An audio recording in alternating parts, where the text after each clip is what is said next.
لوگوں کو نیک بننے اور بنانے امام حسین کے طریقے پر چلنے کی جو ہے دعوت دیں۔ کے ممبر جملہ علماء و حفاظ اور معزز سامعین و سامعات، السلام علیکم ورحمۃ اللہ وبرکاتہ۔ نحمدہ ونصلی علی رسولہ الکریم، اما بعد فاعوذ باللہ من الشیطان الرجیم، بسم اللہ الرحمن الرحیم۔ قوا انفسکم واہلیکم نارا، صدق اللہ العظیم۔ آغاز گفتگو سے پہلے بہتر اور مناسب سمجھتا ہوں کہ آقائے نامدار مدینے کے تاجدار، دونوں عالم کا مالک و مختار، کشتی امت کے خیورہار، امت الخوار، شفیع امت، قاسم کنز نعمت، والی امت، رب کی رحمت، سورج کو پھرانے والے، چاند کے ٹکڑے کرنے والے، ہماری حاجتیں بنانے والے، مشکل وقت میں کام آنے والے پیارے آقا، ہم سب سے زیادہ ہمارے ماؤں محمد مصطفیٰ صلی اللہ علیہ وسلم کی بارگاہ مقدسہ مطہرہ منورہ میں ہدیہ درود پیش کرے پڑھے۔ اللہم صلی علی سیدنا و مولانا محمد مبارک وسلم وسلام علیکہ یا رسول اللہ۔ دل لہر میں کھونا تجھے، شب نیند بھر سونا تجھے، دل لہر میں کھونا تجھے، شب نیند بھر سونا تجھے، شرم نبی خوف خدا یہ بھی نہیں وہ بھی نہیں، شرم نبی خوف خدا یہ بھی نہیں وہ بھی نہیں، درس قرآن کو اگر ہم نے نہ بھلایا ہوتا، درس قرآن کو اگر ہم نے نہ بھلایا ہوتا، یہ زمانہ نہ زمانے نے دکھایا ہوتا، وہ زمانے میں معزز سے مسلمان ہو کر ہم سوار ہوئے تاریخ قرآن ہو کر۔ حضرات محترم، میں نے خطبہ مسنونہ میں آیت مقدسہ کا جز پڑھا، قوا انفسکم واہلیکم نارا۔ اللہ تعالیٰ فرماتا ہے اپنے آپ کو، اپنے گھر والوں کو جہنم کی آگ سے بچاؤ، یعنی خود بھی نیک بنو اور اپنے گھر والوں کو بھی نیکی کی دعوت دو۔ حضرات اسلامی، اس معاشرے کے حالات بہت خراب ہے۔ وہ کون سا گناہ ہے جو ہمارے معاشرے میں بھی پائیدار ہے؟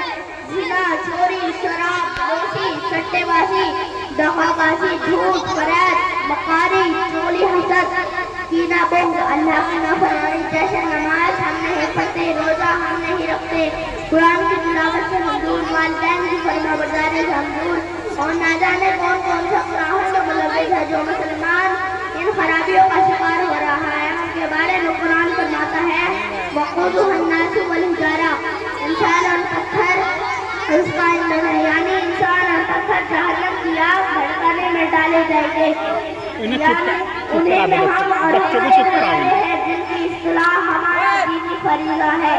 ہمیں اپنے کمیوں کے ساتھ ساتھ اپنے گھر والوں کی کمیوں پر بھی نظر رکھنی چاہیے، وقتاً فوقتاً ان کی اصلاح رکھنی چاہیے۔ اس کا عمدہ طریقہ یہ ہے کہ نماز کی طرف توجہ دلائی جائے، کیونکہ جب بندہ نمازی بن جاتا ہے تو دوسروں کو سب کا بن جاتا ہے۔